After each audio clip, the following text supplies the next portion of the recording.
Делхи во Индија, Дака во Бангладеш, Лахор во Пакистан и Косовска Приштина го загубија приматот.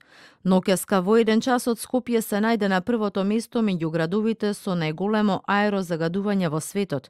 Индексот на загадување во Скопје според мерењата на Air Visual во 1 час од пополноќ бил 430, а произлегува од податоците на Air Visual од повеќе мерни станици во Скопје, каде се измерени PM10 честички и над 700 микрограми на метар кубен. Овие податоци го доведоа македонскиот главен град на врвот на листата на најзагадени градови во светот. Скопје ни велат дека не планското градење, но и тешката сиромаштија која ги приморува луѓето да горат се и се што за да се загреат, доведе до степен воздухот во Скопје да биде смртоносен. Кога како? Ако има ветар, нема. Чист е воздух, ако нема ветар, како и секаде. Молим? Деновиве како воздух според вас? Па, деновиве, загадено е. Загадено е, чат, смрди. Некој гори и гуми и така нешто, и тоа е. Некој се то почне од дрва, но нема друг избор. Тоа му е најевтина варијанта. Густо многу коли се обраќаат, коли стари има. Само од колите тоа.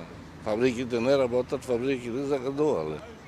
Проблемот со загадувањето во земјава станува вирален, па така на социјалните мрежи се поостри се реакциите и на граѓаните и на здруженијата за заштита на животната средина.